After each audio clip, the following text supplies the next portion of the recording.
بسم اللہ الرحمن الرحیم. ہارون رشید عرض کر رہا ہوں السلام علیکم ورحمۃ اللہ وبرکاتہ. یہ بجائے خود ایک بڑا موضوع ہے کہ بحثیت مجموعی ہمارے زوال کا سبب کیا ہے. اس پہ الگ سے بات ہونی چاہیے، لیکن سننے والوں کو تازہ خبروں سے دلچسپی ہوتی ہے.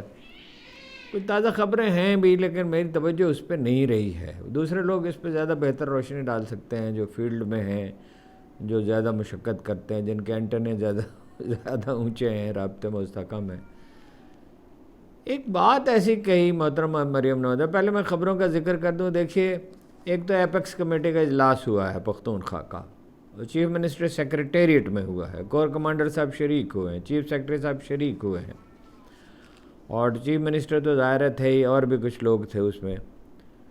تو یہ اس میں کہا یہ جا رہا ہے، میں ابھی 100% کنفرم نہیں کر سکتا، لیکن کہا یہ جا رہا ہے، ذریعہ تو اچھا قابل اعتماد ہے، کہ کسی طرح کا کوئی اتفاق رائے ہو گیا، یعنی ٹیررزم سے نمٹنے کے سلسلے میں. میں سمجھتا ہوں یہ سہیل آفریدی صاحب کی بڑی کامیابی ہے. انہوں نے دباؤ پیدا کیا، چنانچہ اجلاس چیف منسٹر سیکریٹریٹ میں ہوا. وہ تو ایک جونیئر افسر ان کے پاس گئے تھے کہ آپ حاضر ہو جائیں فلاں جگہ پہ، جس پہ انہوں نے معذرت کر لی تھی، اور مدد قدر برہمی سے کہا تھا کہ یہ کیسے ہو سکتا ہے. تو لیکن بہرحال اس کو سنبھال لیا گیا، شائستگی کا مظاہرہ کیا گیا. تو دیکھیں اب وہ اعلامیہ آتا ہے، ممکن اب تک آ چکا ہو، میرا رابطہ نہیں تھا اس وقت، میں کچھ کام میں بزی تھا، تو پھر اس پہ پھر رائے دی جا سکے گی. ایک خبر یہ ہے کہ بہت مشال یوسفزئی جو ہیں وہ حد سے آگے نکل گئی ہیں. یہ محترمہ جو ہے 9 مئی کے بعد سامنے آئی تھی، اور وہ پیشیوں میں جب خان صاحب جاتے تھے عدالت میں، یا محترمہ وہ جاتی تھی بشرا بی بی، تو انہوں نے ان سے رابطہ استوار کر لیا. کہا جاتا ہے کہ بھائی بڑی یعنی گفتگو کا سلیقہ رکھتی ہیں، اور حاضر باش قسم کی خاتون ہیں. تو یہ ان سے اب نے ان کا اعتماد حاصل کر لیا بشرا بی بی کا، اور سینیٹر ہو گئیں.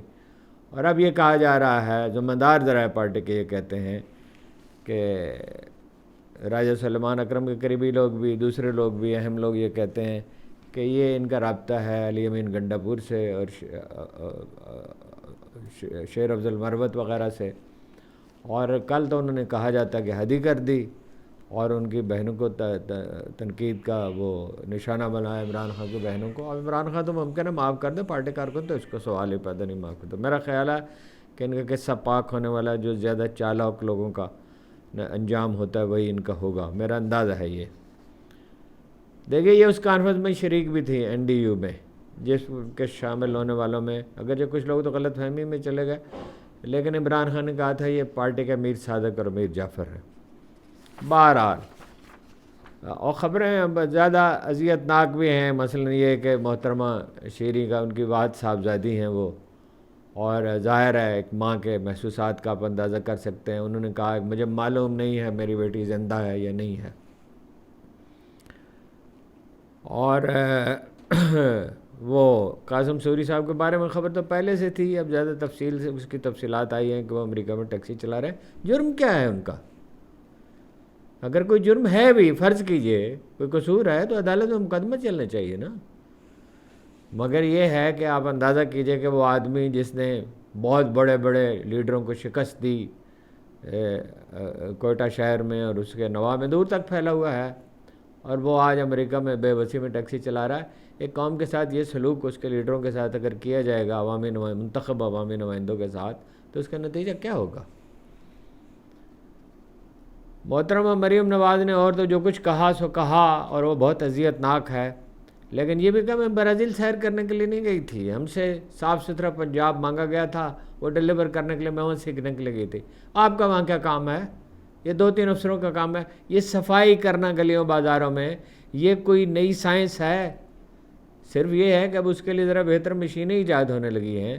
یہ تو سب کو معلوم ہے، تجاوزات نہیں ہونی چاہیے، کوڑا کرکٹ روز کا روز اٹھانا چاہیے، اسے استعمال کرنا چاہیے. آپ تو ڈھیر لگاتے جا رہے ہیں اس کے، اور اس سے انرجی پیدا کرنی چاہیے. سنگاپور میں ہے، انڈیا میں ہے، بہت بڑے پیمانے پہ ہے، چین میں ہے، ساری دنیا میں ہے. اس میں آپ کے سیکھنے کا کام کیا؟ یہ ایک ٹیکنیکل کام ہے. 2-3 افسر جو اس کا کچھ پس منظر رکھتے ہیں ان کو بھیجا ہوتا. جیسے ایک دفعہ وہ گئے تھے اپنا ریلیجس ٹورزم کے لیے، سو کارلو رائٹی کے لیے، وہ پرویز الہی صاحب، میں نے ان سے کہا کہ یہ آپ کا کام ہے، یہ 18ویں 19ویں گریڈ کا کام ہے، زچ ہو گئے تو پھر یہ کہا کہ ان سے پوچھے جنہوں نے مجھے بھیجا تھا، یعنی یہ جواب ہے۔ اور جب میں نے ان سے کہا کہ یہ یہاں ایک 4-5 کلومیٹر لمبی غیر قانونی طور پہ مارکیٹ بن رہی ہے، تو وہ اتنے غصے میں تھے کہ انہوں کو آپ کو پتہ ہی نہیں، آپ کو پتہ ہی نہیں، آپ کو پتہ ہی نہیں۔ اس کا نتیجہ یہ ہے کہ کم از کم 10 لاکھ آدمی ذہنی اذیت سے گزر رہے ہیں اس دن، اگر انہوں نے میری بات سنی ہوتی۔ لیکن حکمرانوں کے وہ جناب امام شافعی نے جو کہا تھا کہ یہ تو میں مان سکتا ہوں کہ کسی نے بادہ نوشی کی وہ نشے میں نہ ہو، لیکن یہ ہے کہ کوئی آدمی یہ نہیں مان سکتا کوئی اقتدار میں ہو اور نشے میں نہ ہو۔ انہوں نے فرمایا کیا محترمہ نے، اتنی اذیت ہوئی مجھے ان کا بیان پڑھ کے، میں حیرت زدہ رہ گیا کہ کچھ نہ کچھ تو پڑھا لکھا ہے۔ اگرچہ شریف خاندان میں کتاب پڑھنے کا کوئی رواج نہیں ہے، اہل علم سے رابطے کا کوئی سوال نہیں، کہا جاتا ہے کہ ٹیلی فون کی ڈکشنری کے سوا کبھی کوئی کتاب ان کے گھر میں نہیں دیکھی گئی۔ عجیب بات انہوں نے کہی، نہ کبھی یہ اہل علم سے ملتے ہیں، نہ کبھی کچھ سیکھنے کی کوشش کرتے ہیں۔ کیا بات انہوں نے کہی ہے کہ دنگ ہی رہ گیا کہ کچھ تھوڑی سی کامن سینس ہی استعمال کر لیں۔ پڑھنے لکھنے کا رواج نہیں ہے، وہ ایک ٹولہ جمع کر لیا ہے نیم خواندہ خواتین کا۔ یونیورسٹی کی ڈگریوں سے نہیں آدمی علم حاصل کرتا۔ آئنسٹائن نے کہا تھا امیجینیشن بعض اوقات معلومات سے بھی زیادہ اہم ہوتی ہے، بلکہ وہ تو کہتے تھے in most of the cases mind apply کرنا پڑتا ہے، سوچنا پڑتا ہے، غور کرنا پڑتا ہے، پڑھنا پڑتا ہے۔ اہل علم کی صحبت کل ایک بہت صاحب علم آدمی سے ملا، انہوں نے کہا اب تھکن ہے، اب ظاہر ہے ریٹائر ہوئے انہیں کئی برس گزر گئے، تو اب پہلی سی توانائی نہیں، تو میں سن کر علم حاصل کرتا ہوں۔ یعنی اب آرٹیفیشل انٹیلیجنس کے ذریعے آپ بہت سی اہم کتابیں پڑھ سکتے ہیں، بہت سی ضروری ہے، لیکن یہ کہ پڑھنا وہ قائد اعظم جیسے سلیکٹڈ چیزیں پڑھتے تھے، جیسے اقبال سلیکٹڈ چیزیں پڑھتے تھے، جیسے اور بہت سے لوگ سلیکٹڈ چیزیں پڑھتے ہیں، مگر یہ کہ وہ ٹک ٹاک بنانی ہے اور کلپ بنانے ہیں اور شعبدہ بازی کرنی ہے اور سستی سیاست کرنی ہے اور نعرے بازی کرنی ہے۔ نعرے بازی سے ملک سنور سکتا تو پاکستان امریکہ سے زیادہ خوشحال ہوتا ہے، کیلیفورنیا سے بڑی معیشت ہوتی ہے پاکستان کی۔ فرمایا انہوں نے یہ، وہ جو سہیل آفریدی نے کہا تھا ایک خاتون سے جو معترض ہو رہی تھی میٹنگ ڈسٹرب کرنے کے لیے، ان کی یوتھ کانفرنس انہوں نے بلائی تھی، کہ آپ نے کیا کیا ہے، یعنی کچھ کیا ہی نہیں ہے۔ تو وہ فارم 47 کی حکومتیں آپ سے بہتر، یعنی جیل سازی ہونی چاہیے، فارم 47 پہ حکومتیں بننی چاہیے، جیلی حکومتیں بننی چاہیے، کرپٹ حکومتیں بننی چاہیے۔ تو انہوں نے تحمل سے جواب دیا کہ ہم نے آپ کو شعور بخشا ہے، ہم لوگوں کو شعور بخشنے کی کوشش کی ہے۔ تو محترم نے فرمایا کہ شعور سے پیٹ نہیں بھرتا، ذرا غور کیجیے اس فکر، پیٹ تو جانوروں کا بھرا جاتا ہے، ہر جانور کا پیٹ بھرا جاتا ہے۔ قرآن مجید کہتا ہے کہ کوئی ذی روح اس زمین پر ایسا نہیں ہے جس کا رزق اللہ کے ذمے نہ ہو۔ رزق تو سب کچھ نہیں ہے، اور لوگ اس لیے تو غریب نہیں، 22% لوگ اس لیے تو بے روزگار نہیں حفیظ پاشا کے بقول، اور 45% اس لیے تو سسک کر نہیں جی رہے، اور اس لیے کہ رزق کا سامان نہیں ہے۔ فیض نے کہا تھا یہاں پربت ہیرے ہیں، دامن دامن موتی ہیں، اس لیے کہ لوٹ مار کی ہے آپ نے زرداری خاندان نے، چودھری خاندان نے، اور آپ کے ضرب 5300 ارب روپے کھائے گئے ہیں IMF کے بقول۔ جب سب کچھ کھا لیا جائے گا تو لوگوں کے حصے میں کیا آئے گا؟ اور لوگوں میں شعور ہوتا تو وہ آپ کو اقتدار میں رہنے دیتے۔ کیا کہا تھا ابراہم لنکن نے؟ Government of the people, by the people, for the people. وہ باشعور ہوں گے لوگ تو اچھے حکمران آئیں گے۔ جو ملک ترقی یافتہ ہے ان کا وصف کیا ہے؟ امریکہ میں شرع تعلیم کیا ہے؟ دنیا کی بہترین یونیورسٹی کیا ہے؟ کہاں ہے؟ امریکہ میں ہے، برطانیہ میں ہے، فرانس میں، اور اب چین بازی لے گیا۔ اب بہترین یونیورسٹیوں میں چین، وہ ضیاء-ال-حق نے پوچھا ان سے، جاپانیوں سے، کہ آپ کی ترقی کا راز کیا ہے؟ میں ضیاء-ال-حق اس لیے نہیں کوٹ کر رہا کہ وہ بہت اچھے حکمران تھے، فوجی حکومت کبھی اچھی نہیں ہو سکتی، وہ جو کچھ بناتی ہے وہ برباد ہوتا ہے۔ حکومت تو وہی ہوتی ہے جسے لوگ باشعور لوگ منتخب کریں، اور یہ نہیں ہے جمہوریت جو اب تو خیر ہے ہی نہیں، اب تو جمہوریت کا نام و نشان ہی نہیں ہے، جمہوریت کبھی رہی نہیں۔ جمہوریت وہ ہوتی ہے ماڈرن پولیٹیکل پارٹیز ہوں، ماڈرن پولیٹیکل پارٹیز جہاں ہر حلقے میں ایم این اے کا، ایم پی اے کا، اس کے ڈیلیگیٹس پارٹی کے کارکن فیصلہ کریں جنہیں ڈیلیگیٹس کہا جاتا ہے، وہاں اپنا بلاول ہاؤس میں فیصلہ نہ ہو، چودھری ہاؤس میں فیصلہ نہ ہو، اور ولی خان کے گھر میں فیصلہ نہ ہو، باچا خان کے گھر میں فیصلہ نہ ہو، اور ڈیرہ اسماعیل خان میں مولانا فضل الرحمان فیصلہ نہ کریں۔ فیصلہ جو ہوتا ہے وہ لوگ فیصلہ کریں۔ اس نے کیا فرانسیسی مفکر کا نام میں بھول جاتا ہوں، مونٹیسیگو شاید اس کا نام تھا، اس نے جو لوئی 14ویں لوئی کے بادشاہ کے زمانے میں پیدا ہوا، لیکن 15ویں لوئی کے زمانے میں اس کو عروج ہے، تو اس کی ایک مشہور کتاب ہے جس کے زمانے میں بہت چرچا ہوا۔ اس نے کہا یہ کیا نظام حکومت ہے، یہ کیا حکومت ہے، بادشاہ سارے فیصلے کر رہا ہے، ایک آدمی دنیا کی ساری معلومات اس کے سر میں کیسے کھپ سکتی ہیں، وہ کیسے فیصلے کر سکتا ہے۔ خیر اس نے تو فائدہ نہ اٹھایا اس سے، لیکن امریکہ کا آئین اس بنیاد پہ بنایا گیا، انتظامیہ الگ، مقننہ الگ، عدلیہ الگ، اور یہ بنیاد بنی امریکہ کے سپر پاور بننے کی۔ جتنے ملک ترقی یافتہ ہیں اس میں تعلیم ہے، 25% دنیا کی کل آمدن 1801 تک انڈیا میں تھی، مغلوں کے پاس تھی۔ پھر کیا ہوا؟ وہ اقبال نے کہا تھا کشتہ سلطانیہ ملائی و پیری، ہم بادشاہوں، جاگیرداروں اور ملا اور پیروں کے ہتھے چڑھ گئے، اور وہ ہمیں قدیم زمانوں میں انہوں نے زندہ رکھا۔ ان محترم کو یہ پتہ نہیں ہے کہ اخلاق تو ہمیشہ ایک ہی ہوتا ہے، اخلاق کی اقدار، ویلیوز تو ایک ہی ہوتی ہیں، ازل سے ابد تک ایک ہی رہیں گی۔ جھوٹ نہ بولا جائے، خیانت نہ کی جائے، انصاف کیا جائے، ادارے قائم کیے جائیں، لیکن معیشت ہمیشہ جدید ہوتی ہے۔ معیشت جو ہے وہ شعور و تعلیم کے بل پر۔ وہ عمران خان گئے ان سے ملنے کے لیے، مہاتیر محمد سے، میں نے ان سے کئی دفعہ درخواست کی، اور حضرائے کرم انہوں نے میری بات پہ غور کیا کہ بھائی جائیں، جو دنیا کے مدبر ہیں ان سے ملیں، ان سے لرن کرنے کی کوشش کریں۔ وہ تشریف لے گئے اور خاص طور پہ گئے ملنے کے لیے ان سے، مہاتیر محمد سے، اگرچہ ایک کانفرنس بھی تھی، ان کے خدمت میں حاضر ہوئے۔ انہوں نے کہا خان صاحب تعلیم، شعور، جدید معیشت، سادہ وہ ٹو دی پوائنٹ بات کرنے کے وادی تھے، اور خان صاحب سے بہت شفقت برتتے۔ پھر وہ آپ کو پتہ ہے آئے بھی یہاں، تشریف بھی لائے۔ تو انہوں نے کہا یہ تو 15-20 سال پہلے کا واقعہ، اس وقت وہ الیکٹرانکس کے بل پر انہوں نے زیادہ ترقی کی تھی، اگرچہ اور بھی شعبے میں کی۔ $200-300 سے $12,000 فی کس آمدن تک پہنچا ملائیشیا، کوئی قدرتی وسائل نہیں تھے، اور ربڑ تھی، اور پام آئل تھا، وہ بھی امریکہ سے آئے تھے درخت، لیٹن امریکہ سے۔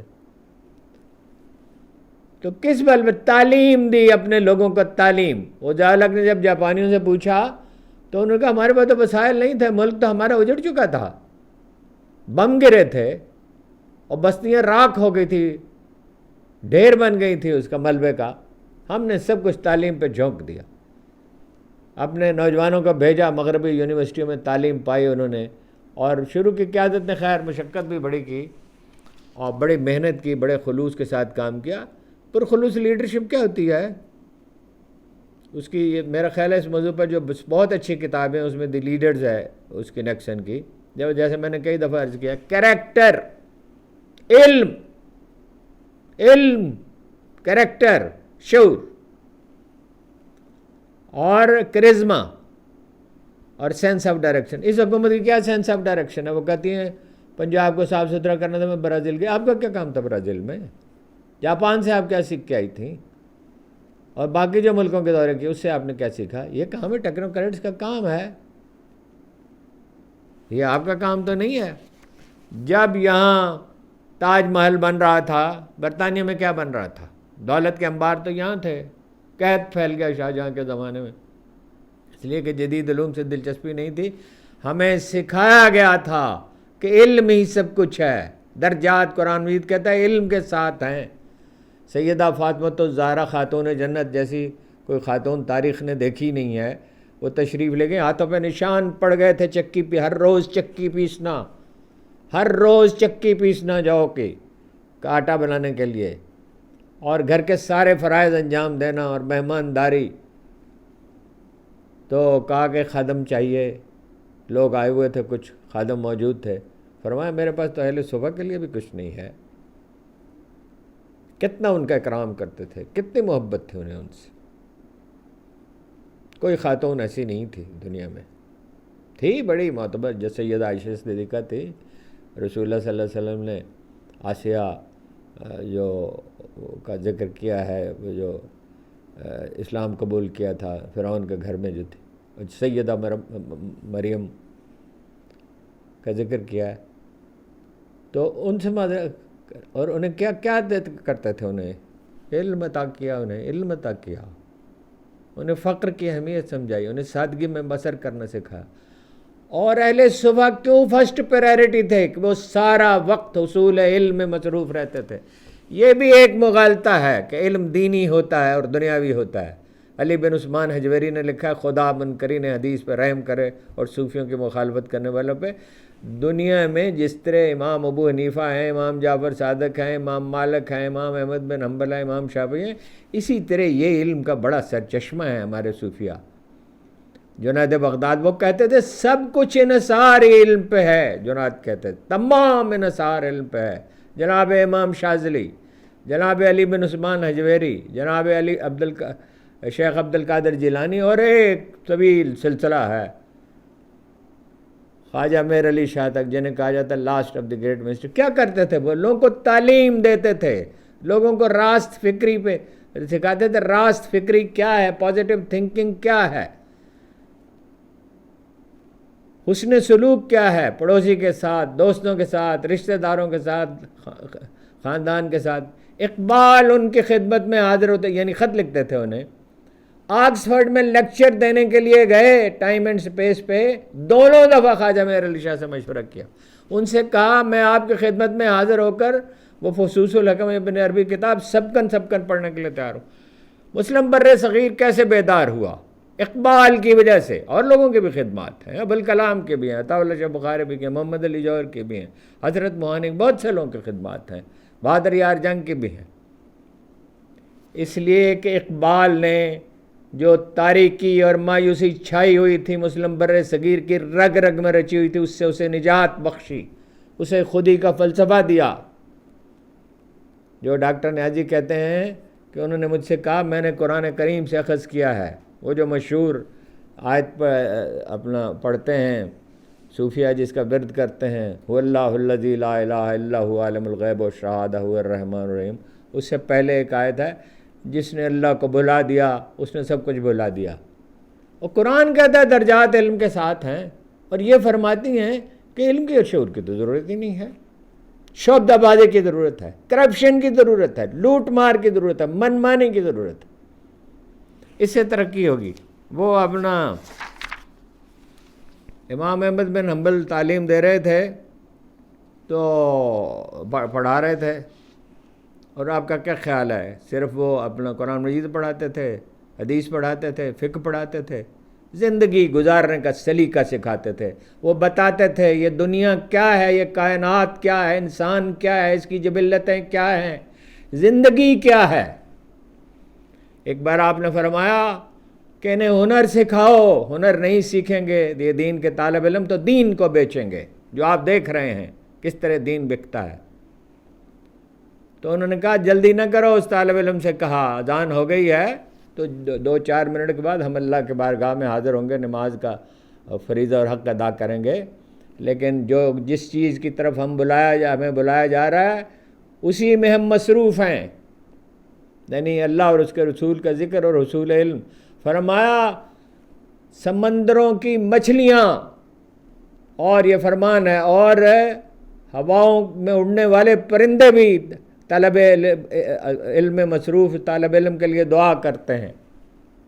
وہ ہمارے عہد کے عارف نے کہا تھا کاش تم سمجھ سکتے کہ حصول علم کی نشاط کیا ہے, پلیئر آف لرننگ, کاش تم یہ بات سمجھ سکتے. کس طرح دنیا نے ترقی کی ہے, علم کے بل پہ کی ہے. ذرا چین جائیے اور جا کر دیکھیے, ذرا ایران جائیے اور جا کر دیکھیے, اگرچہ وہ ابتلا میں ہیں لیکن انشاءاللہ وہ بچ نکلیں گے. عربوں کے پاس تو دولت کے انبار پڑے ہوئے تھے. پھر کیا ہوا؟ جہل کی وجہ سے مارے گا. اسرائیل کی برتری ان پہ کس چیز پہ ہے؟ آپ کہیں گے سازشوں کی وجہ سے، امریکہ کی سرپرستی کی وجہ سے ہے، مغرب کے. یہ ٹھیک ہے، یہ بات ہے اپنی جگہ بزرگ، مگر دنیا کے سب سے زیادہ نوبل پرائز وہ کیسے جیت لے جاتے ہیں؟ انہوں نے صحراؤں میں آبیاری کیسے کی، فصلیں کیسے اگا دیں، زراعت کو نئے افق تک کیسے پہنچا دیا. چینیوں نے بھی یہی کیا. تو کمال ہے، یعنی جہل کو فروغ دیا جائے، صرف پیٹ بھرا جائے. 2-3 کروڑ بچے سکولوں میں نہیں ہیں، کروڑوں بچے جو ہیں جن کی غذائیت پوری نہیں ہوتی، ذہن چھوٹے رہ جاتے ہیں. اگر یہ پیرالل سوشل سیکورٹی سسٹم نہ ہو، یہ درباروں پہ لوگوں کو کھانا مل جاتا ہے، دسترخوان کھلے ہوئے ہیں، یہ اپنا تعمیر ملت فاؤنڈیشن ہے، غزالی فاؤنڈیشن ہے، ریڈ فاؤنڈیشن ہے، بے شمار جو یہ ہسپتالوں میں، لاہور کے تو سب ہسپتالوں میں میں نے دیکھا ہے کہ کھانا جو ہے صرف مریضوں کو نہیں، لواحقین کو بھی دیا جاتا ہے، تیمارداروں کو بھی دیا جاتا ہے. کراچی میں تو خیر کمال ہے، لاکھوں آدمیوں کو کھانا دیا جاتا ہے مفت. ہزاروں سکول اور کالج کھل گئے جن میں مفت تعلیم دی جاتی ہے. وہ اپنا موجود ہے، اخوت جیسا ادارہ موجود ہے، الخدمت موجود ہے، جو نوجوانوں کو تربیت دیتے ہیں. کھربوں روپے دے چکے ہیں ڈاکٹر امجد ثاقب صاحب غیر سودی کا. یہ نہ ہو تو یہاں تو ایسا افلاس پھیلتا اور ایسی افرت تفریح انارکی ہوتی کہ آپ دنگ رہتے. حکومتوں نے تو کچھ نہیں کیا تو لوگوں نے کاروبار پہ پیسہ ملک سے باہر جا رہا ہے. بے شعوری ہے نا. اگرچہ وجہ تو بدامنی ہے اور عدم استحکام ہے اور جعلی حکومتیں ہیں، جھوٹی کرپٹ حکومتیں ہیں، لیکن اگر شعور ہوتا تو کیا روپیہ ملک سے باہر جا رہا ہوتا؟ اگر شعور ہوتا آپ انڈسٹریل زون قائم کرتے. چین نے کیسے ترقی کی؟ وہ چینی جو ملک سے باہر تھے انہیں 4 سال کے لیے انہوں نے ٹیکس ایگزمپشن مانگی، ڈنگ شاپنگ نے 5 سال کے لیے. کہاں سے کہاں پہنچا؟ ہم نے افلاس زدہ چینیوں کو دیکھا، چہرے بجھے ہوئے، بدرنگ لباس. 1980 سے میرا واسطہ رہا ہے، چینیوں کے ساتھ انٹریکشن رہا ہے. کہاں پہنچ گیا چین؟ آج چین میں دولت کا جو یعنی سرمایہ جو ہے، کل سرمایہ امریکہ سے زیادہ ہو گیا، اور وہ جب چاہیں گے زیادہ سے زیادہ 10 سال، میرا خیال ہے اس سے پہلے تائیوان کو وہ لے لیں گے.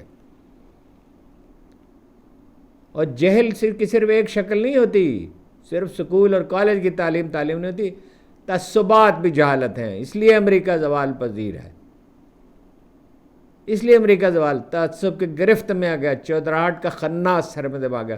25 سال پہلے وہ کتاب لکھی تھی کسی نے، امریکن ہیوبرس، گھمنڈ لے بیٹھا. گھمنڈ جہالت ہے، تکبر جہالت ہے، کبریائی اللہ کی چادر ہے. محترمہ فرماتی ہیں میرا حکمران خاندان سے تعلق ہے، مغل خاندان سے تعلق ہے، آپ کا جو ہے آٹومنس کے ساتھ تعلق ہے، سلیمان دی میگنیفیسنٹ کے خاندان سے آپ کا تعلق ہے. بات جمہوریت کی اور حکمران خاندان، یہ خاندان مستقل طور پہ حکمران رہیں گے، یہ رہیں گے، ان کے بعد ان کے صاحبزادے ہوں گے بھٹو، اور ان کے بعد جناب ان کی بیگم صاحبہ. وہ تو خیر ان میں بہت سی خوبیاں بھی تھیں، بے نظیر بھٹو، پھر ان کے میاں، پھر ان کے صاحبزادے. یہ ہمارے مقدر میں لکھا ہوا. یہ ہے جہل. اگر شعور ہو لوگوں میں، ان لوگوں کو قبول کرتے، ان کو برداشت کرتے، ان کو ووٹ دیتے. اب اس دفعہ تو خیر ووٹ بھی نہیں دیے. وہ امام شافعی کا غالباً واقعہ ہے کہ وہ مدینہ میں کوئی ہاتھی لے کر آیا. مجھے ٹھیک سے یاد نہیں امام شافعی کا واقعہ ہے یا انہی بزرگوں میں سے کسی کا ہے جنہیں ہم امام کہتے ہیں. تو وہ سب لوگ بھاگ گئے مدینہ کے. ظاہر ہے ہاتھی ایک نئی چیز تھی، انسانی تجسس تو انسانی فطرت ہے. وہ بیٹھے رہے. استاد نے پوچھا صاحبزادے تم کیوں نہیں گئے؟ حیرت ہوئی انہیں. انہوں نے کہا جانور دیکھنے کو ایک عمر پڑی ہے، مگر یہ وقت تو میں رائے گاہ نہیں کر سکتا. پھر کس مقام اور مرتبے پہ پہنچے. ان کی فراست ضرب المثل. کہا جاتا ہے تاریخ انسانی میں کوئی ایسا جنازہ نہیں ہوا جیسا ان کا ہوا تھا. فراست کا ایک نمونہ وہ بن گئے. ایک اور واقعہ ہے، وہ اپنا دیکھیے غور و فکر. اقبال نے کہا تھا حکومت کا تو کیا رونا کہ وہ ایک عارضی شے تھی، نہیں دنیا کے آئینے مسلم سے کوئی چارہ، مگر وہ علم کے موتی کتابیں اپنے آبا کی، جو دیکھیں ان کو یورپ میں تو دل ہوتا ہے سی پرا. کیا چیز ہم نے کھو دی؟ علم. جب علم کھو دیا، دنیا کے بہترین سائنٹسٹ کس نے پیدا کیے تھے؟ ہم نے پیدا کیے تھے. الجبرا یہاں، یہ کسی وقت آپ آئیں تو میں آپ کو دکھاؤں، کوئی دوست آئیں، وہ رصد گاہ بھی یہاں ہے جہاں البیرونی نے بیٹھ کے دنیا کا قطر ماپ دیا تھا، اور بہت معمولی سا فرق اس میں پڑا. جب ہم علم سے محروم ہو گئے تو 1500-1400 برس کے بعد 1300 برس کے بعد آئنسٹائن نے لکھا کہ دنیا پھیل رہی ہے، اور ٹائم نے اس کا ٹائٹل چھاپا ایکسپینڈنگ یونیورس آف آئنسٹائن. قرآن کریم میں لکھا ہوا انا علی موسعون، ہم اس کائنات کو وسعت بخش رہے ہیں. قرآن کریم میں لکھا ہوا ہے ہر زندہ چیز کو ہم نے پانی سے پیدا کیا. کیوں ہم اس پہ غور نہ کر سکے؟ اس لیے کہ ہم نے علم کو کھو دیا، اس کی اہمیت کو کھو دیا. 40 روپے کا، مجھے جھجک ہوتی ہے یہ بات کہتے ہوئے، رقاصاؤں کے لیے لباس مغل دور میں بنایا جاتا تھا جو ایک رات کے استعمال کے بعد بیکار ہو جاتا تھا. تاج محل بن رہے تھے. یہ عرب ملکوں میں کیا، صرف ایک شہزادے کے بارے میں نے پوچھا. ایک زمانے میں ہر سال جایا کرتا تھا ایک عرب ملک میں، تو پتہ چلا $50 بلین کے مکانات ہیں. ایک مکان جو ہے ایک بادشاہ سلامت کا $18 بلین کا. عمران خان مجھے کہتے رہے 18 بلین کا. میں نے کہا حضور میں نے دیکھا ہے 18 بلین کا عہدہ سمندر کے اندر ہے. کس چیز پہ عربوں کا سرمایہ ضائع ہو گیا؟ یہ جہالت نہیں تھی کہ $2000 بلین ایران عراق جنگ میں ضائع ہو گئے. یہ جہالت نہیں تھی. جہالت کے بل پہ ترقی کی جاتی ہے. ایک امام، ان کا واقعہ ہے امام احمد حنبلی کا، کہ وہ اپنا بہت تعریف کرتے تھے امام شافعی. ان کا بہت دل چاہتا ہے کہ اس موضوع پہ گفتگو کرتا ہی چلا جائے آدمی، بہت طویل ظاہر ہے گفتگو نہیں ہو سکتی.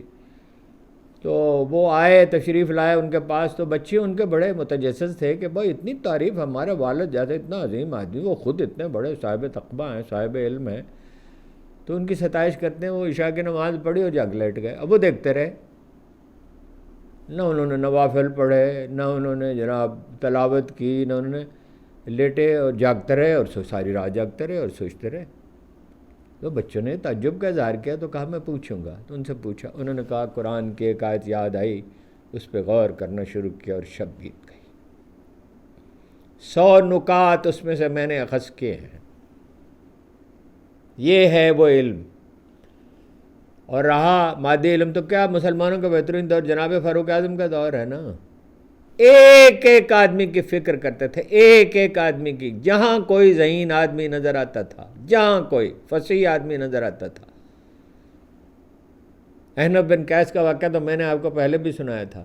1 برس اس کی تربیت کی اور پھر بھیجا، تو کہا کتنا علم ہوگا جو اس نے حاصل کر لیا ہوگا 1 برس پہ ان کے ساتھ رہتے ہوئے، کہ یہ 1000 آدمی کے برابر ہے. اور اتنا بڑا مقام اس آدمی نے پایا کہ تاریخ اسے آج تک فراموش نہیں کر سکی. ان کے علم کو، ان کی یعنی حسن بیان کو، اور ان کی اپنے شجاعت کو آج تک تاریخ یاد رکھتی ہے. علم ہے. علم کے بل پر قومیں سرفراز ہوتی ہیں. وہ معاشی ترقی کیسے ہوئی؟ کیسے ہوئی معاشی ترقی؟ وہ یعنی یہ بادشاہ لوگ جو ہے وہ قابل ستائش تو نہیں، ہارون رشید کو مثالی حکمران تو نہیں تھا. وہ ان کے والد نے اور دادا نے شروع کیا تھا سلسلہ فرات اور دجلہ. اسے نہریں نکالی گئی، پھر انہیں ملا دیا گیا. اس سے زراعت نے اتنی ترقی کی، اتنی فراوانی ہوئی، تو بعد میں معتصم باللہ کے زمانے میں چیزیں بگڑ گئیں اسی تعیش کی وجہ سے، علم سے بے رغبتی کی وجہ سے. وہ علم یورپ پر پہنچا کیسے؟ یہ یونیورسٹیاں کیسے کام ہیں؟ آکسفورڈ میں کون پڑھایا جاتا تھا؟ غزالی. کانٹ نے ترجمہ کیا تھا. کانٹ اپنے کبھی 10 کلومیٹر کے دائرے سے باہر ہی نہیں نکلا، 11 برس گھر میں مقیم رہا. لیکن علم کا انہماک تھا. اس نے دیکھا، غزالی کا ترجمہ تھا اور زبانوں میں ہو چکے، انگریز میں ترجمہ کیا اس کا، مدتوں پڑھایا جاتا رہا. اسپین سے سیکھا انہوں نے، ہم نے کھو دیا، انہوں نے حاصل کر لیا. انہوں نے سوچنا، ہم نے تو سوچنا. اقبال نے کہا تھا 300 سال سے ہیں ہند کے میں خانے بند، میرا غلط 500 برس ہو گئے، ہم نے علم کو خیر بات کہا۔ اور وہ فرماتے ہیں شعور کی کوئی ضرورت نہیں، پیٹ کی ضرورت ہے، روٹی کی ضرورت ہے، راتب کی ضرورت ہے۔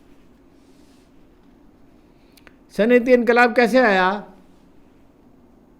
برطانیہ میں صنعتی انقلاب کیسے آیا؟ صدیوں تک صلاح الدین ایوبی کو گالی دیتے رہے، خونخوار، درندہ، کافر، پتہ نہیں کیا کچھ کرتے۔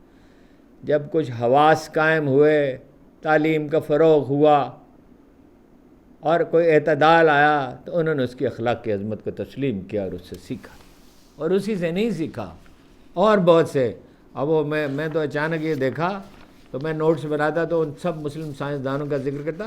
وہ شارلمان کو گاڑی بھیجی تھی، وہ ساری گھڑی بھیجی تھی اس نے، ہارون رشید نے، اس میں فرانسیسی اتنا حیرت کا اظہار کرتے تھے۔ بھائی سائنس سے دلچسپی تھی نا، دین اور دنیا کا علم الگ نہیں ہے۔ آپ نے انجینئر پیدا کیے ہیں، آج ہم بیکاری ہیں، ہر اعتبار سے بیکاری ہیں، اور ہر وقت بلیک میل ہونے کے تیار ہے۔ اور شہباز شریف صاحب نے تو کمال کر دیا، یہ اعلان ہی کر دیا اور مستقل کرتے رہتے ہیں ہم ہیں ہی بیکاری، بجائے اس کے کہ امید جگائیں۔ اور ہمارے پاس اپنے انجینئر ہوتے، یہ تھر میں اتنا کوئلہ ہے، 5 6 7 8 روپے میں بجلی پیدا ہو سکتی ہے۔ دنیا میں کوئلے کے اتنے بڑے ذخائر شاید ہی کہیں ہوں۔ اور کتنا پانی ہے پختونخوا میں اور شمالی علاقوں میں، 40,000 میگا واٹ بجلی پیدا ہو سکتی ہے، زیادہ سے زیادہ 3 4 5 روپے یونٹ کے حساب سے۔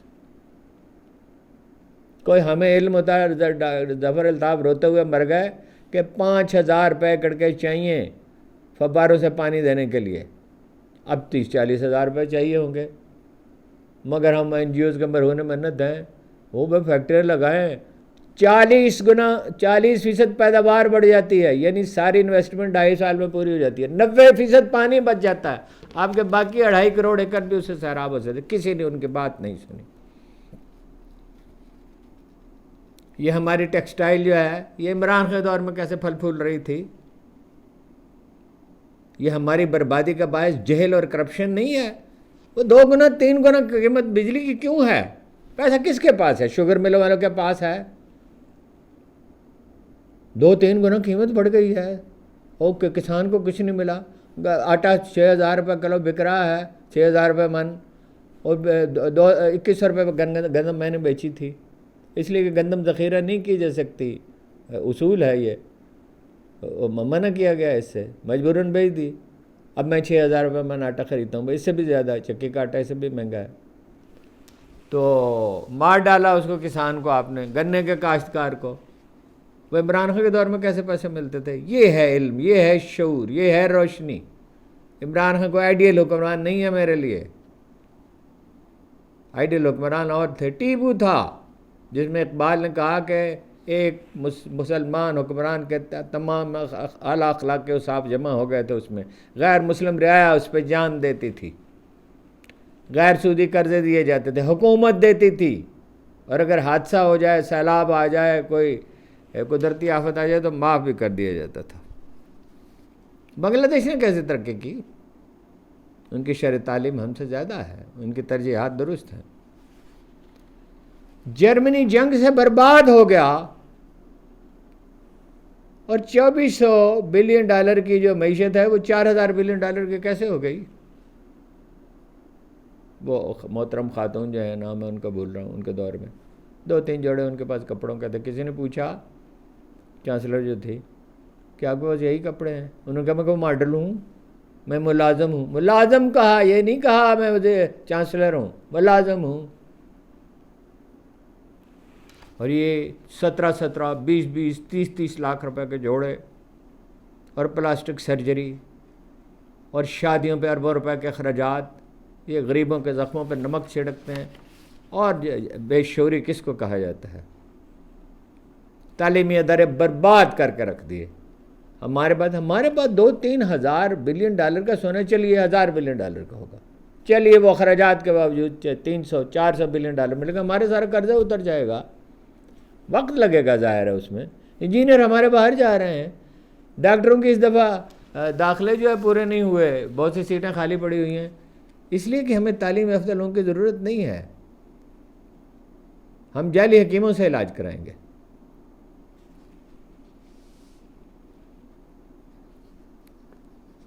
خیر اب اس میں اور کیا اضافہ کروں. اپنا نہ کوئی انجینئرنگ یونیورسٹیاں بنائیں اور جا کے سجدہ ریز ہو گئے. سب سے بڑا سرمایہ یہی ہے، علم ہی سب سے بڑا سرمایہ ہے. پھر میں عرض کرتا ہوں دین اور دنیا کا علم الگ نہیں ہے، سائنس اور ٹیکنالوجی علم تمام بنی نوع انسان کی میراث ہے. یہ تو مجھے معلوم ہے، میں معلومات کی بنیاد پہ کہہ رہا ہوں، پہلے تو میں اندازے کی بنیاد پہ کہتا تھا. جائیں گے تو یہ صحیح، لوگ اکتا چکے ان سے، ان کے اپنے ایم پی اے اکتا چکے. اس وقت نہیں، اس وقت عمران خان کے خوف کی تلوار لٹک رہی ہے، کوئی حل تو اس کا نکلے گا انشاءاللہ. بھائی نمائندہ حکومت ہونی چاہیے، سوال عمران خان کا نہیں ہے. میں تو کبھی ان کے دور حکومت میں ان سے ملا ہی نہیں. جب حکومت جانے والی ہوئی تو اس وقت ملا ان سے، ساری دوستی ذاتی دوستی کے باوجود. اگر یہ پی ٹی آئی کے لوگوں میں شعور ہوتا ہے، اس پہ بھی غور کیجیے، اس پہ بہت ناراض ہوتے ہیں پی ٹی آئی والے. یہ گالیاں بکتے ہیں، یہ تانے دیتے ہیں، یہ اپنے اس معاملے میں اپنے مخالفین کی پیروی کرتے ہیں جنہوں نے 1985 میں اور 1988 میں 90 میں کریکٹر اسیسینیشن پہ کمپینیں بلڈ کی. دلیل دیتے، دلائل کے انبار ہیں، میمز نہ بناتے، دلائل دیتے. ترکوں کی طرح گھر گھر جاتے، لوگوں کو ایجوکیٹ کرتے، ایک انقلاب عظیم رونما ہو جاتا. ایک طرح کی یہ بھی تعلیم کا ایک ذریعہ ہے، تعلیم بالغاں جسے کہا جاتا ہے. اکٹھے ہوتے، کوئی ایک جگہ بیٹھ کے ڈسکشن کرتے، سیکھتے پرائیویٹائزیشن کیسے کرنی ہے، زراعت کیسے بہتر بنانی ہے، انڈسٹری کیسے ڈیولپ کرنی ہے. ایوب خان نے انڈسٹری ڈیولپ کی تھی. میں پھر کہتا ہوں فوجی حکومت کوئی حکومت نہیں ہوتی، میں اس کی حمایت نہیں کر رہا. انڈسٹریلائزیشن اس نے کی نا، زرعی انقلاب آیا اسی زمانے میں، انڈیا میں بھی آیا. شعور ہی سب کچھ ہے. انسان کو شعور ممتاز کرتا ہے جانوروں سے. انسان پیٹ بھرنے کے لیے پیدا نہیں ہوا. ویسے تو اس پہ گھنٹوں گفتگو ہو سکتی ہے، لیکن یہی کافی ہے میرے خیال آج کے لیے. صدمہ بہت ہوا، بہت صدمہ ہوا. یہ لوگ ہم پہ مسلط ہونے تھے، قصوروار تو ہم ہیں، معاشرے کو ہم نے ایجوکیٹ ہی نہیں کیا. آپ کا بہت بہت شکریہ.